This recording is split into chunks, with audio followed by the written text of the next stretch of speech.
Hi అండి, welcome to my channel. నేను మీ సంధ్య అండి. సంధ్య వ్లాగ్స్కి వెల్కమ్ అండి. సో మీరు థంబ్నెయిల్లో చూసారు కదండి, ఈరోజు రెసిపీ అనేది మసాలా దోశ అండి. ఈ మసాలా దోశే కాదు, అలాగే వీటితో పాటు ఇంకొక 2 వెరైటీస్ దోశల్ని కూడా మీకు చూపించబోతున్నానండి. సో ఇప్పుడైతే మనం మసాలా దోశ అనేది చూద్దాం రండి. ముందుగానే నేను మినప్పప్పుని నానబెట్టుకొని ఇలా దోశపిండి అనేది పట్టుకున్నానండి. మనం పెనంలో చూపిస్తున్నట్టుగా దోశపిండి అనేది పోసుకొని ఆల్రెడీ నేను కర్రీ అనేది చేసి పెట్టుకున్నాను. సో ఆ కర్రీ అనేది దీని మీద ఇలా స్ప్రెడ్ చేసుకోవాలండి. చూస్తున్నారు కదా వీడియోలో. సో నేను వీడియో అనేది ఇస్తూ వాయిస్ ఇవ్వలేకపోయాను వీడియో చేస్తూ, బట్ ఇప్పుడు చెప్తున్నాను. కొంచెం ఫాస్ట్గా వీడియో అనేది మూవ్ అవుతుంది, ఏమనుకోకండి. సో ఇలాగ అనేది మనం వేసుకోవాలండి.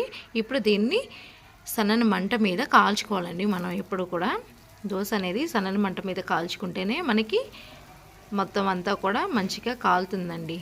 సో చూస్తున్నారు కదా, ఇలా కాలుస్తున్నాను ఆయిల్ వేసుకొని.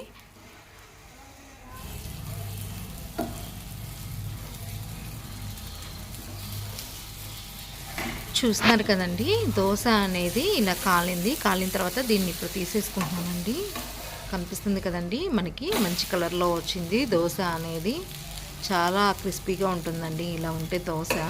చాలా చక్కగా ఎర్రగా కాలింది కదండి.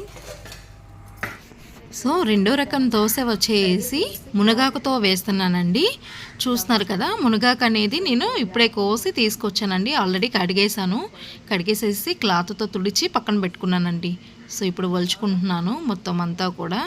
చాలా లాభాలు ఉన్నాయండి మునగాకు వల్ల. మనకి బ్లడ్ తక్కువ ఉన్న వాళ్ళకి బ్లడ్ పట్టము, అలాగే బ్లడ్ని శుద్ధి చేస్తుందండి. అలాగే దీనివల్ల కళ్ళకు కూడా చాలా మంచిదండి. ఎముకలకు కూడా చాలా గట్టిదనం అనేది వస్తుంది, ఎముకలు గట్టిపడతాయి. డైరెక్ట్గా మనం పెడితే పిల్లలకి తినరు కాబట్టి, సో ఇలాగా దోశల్లో కానీ లేదా వడల్లో కానీ ఇలా యాక్ అనేది వేసి పెడితే అండి, దీనిలో చాలా పోషక విలువలు ఉంటాయండి. దీని ద్వారా అయినా కానీ మనం వాళ్ళకి పోషక విలువలు అనేవి అందించిన వాళ్ళం అవుతామండి. మనం ఇవ్వగలిగిందంటూ ఏదన్నా ఉంటే పిల్లలకి అది ఒక చదువు అండి, రెండోది ఆరోగ్యం. మొత్తం మునగాకంతా కూడా ఇలా తుంపేసుకొని ఇలాగా కాడలు లేకుండా తీసుకుంటున్నాను ఫ్రెండ్స్. సో ఫైనల్గా అయితే నేను ఇలా కట్ చేసుకుంటున్నానండి. చూస్తున్నారు కదా, చాలా సన్నగా అనేది తరుక్కోవాలండి. మళ్ళీ మనకి ఆకులుగా ఉంటే పిల్లలు తినరు కదండి. సో చూస్తున్నారు కదా, ఇలా తరుక్కోవాలి. చూస్తున్నారుగా, ఇంక ఇప్పుడు దోశ పిండిల్లో కలుపుకొని ఫైనల్గా ఇలా చేసుకోవాలండి. చూస్తున్నారు కదా, నేను ఈ మునగాకు అలాగే లైట్గా క్యారెట్ అనేది కూడా తరుక్కొని వేసుకున్నానండి తురిమి. సో ఈ రెండు మిక్స్ చేసుకొని ఇట్లా పెట్టుకున్నాను విడిగా. మీకోసం చూపిస్తున్నాను చూడండి. సో దీన్ని ఇప్పుడు మనం పెనం మీద పోసుకుందాం ఫ్రెండ్స్. పెనం ఎప్పుడు కూడా ఇలాగ కాలాలండి, లేకపోతే మనకి దోశలు అనేవి సరిగా రావు. సో చూస్తున్నారు కదా, పెనం మీద ఎలా వేస్తున్నాను. ఇది మనకి చాలా మెత్తగా ఉంటుందండి, ఓకేనా. నార్మల్ దోశలాగా అయితే క్రిస్పీగా రాదు, ఇదైతే దూదిలాగా మెత్తగా ఉంటుంది. ఆయిల్ కూడా ఎక్కువ పీల్చుకోదండి ఇది. చూస్తున్నారుగా, కొంతసేపు ఆగిన తర్వాత ఇలా అవుతుందండి. దీన్ని కూడా మనం సన్నని మంట మీద పెట్టుకొని కాల్చుకోవాలండి. దోశ ఎప్పుడైనా కానీ సన్నటి మంట మీదే పెట్టాలండి. చూస్తున్నారుగా, ఫైనల్గా మన దోశ అనేది కాలింది. ఇప్పుడు దీన్ని తీసేసుకుందామండి. మీకు బ్యాక్గ్రౌండ్ వాయిస్ వినిపిస్తుందండి, టెంపుల్లోంచి మంగళ వాయిద్యాలు వినిపిస్తున్నాయి. ఈరోజు ఏకాదశి కదండి, శివాలయంలో పూజలు చేస్తున్నారు. సో అందుకేనండి నాకు వాయిస్ ఇవ్వడానికి కష్టమైపోతుంది, మళ్ళీ డిస్టర్బెన్స్ వస్తుంది కదా అని. సో ఫైనల్గా దోశ అయితే అయిపోయిందండి, చూస్తున్నారు కదా. సో ఇది కూడా తీసి పక్కన పెట్టుకుందామండి. నెక్స్ట్ ఇంకొక దోశ అండి, ఇంకో దోశ వేసుకొని నేను మీకు చూపిస్తాను.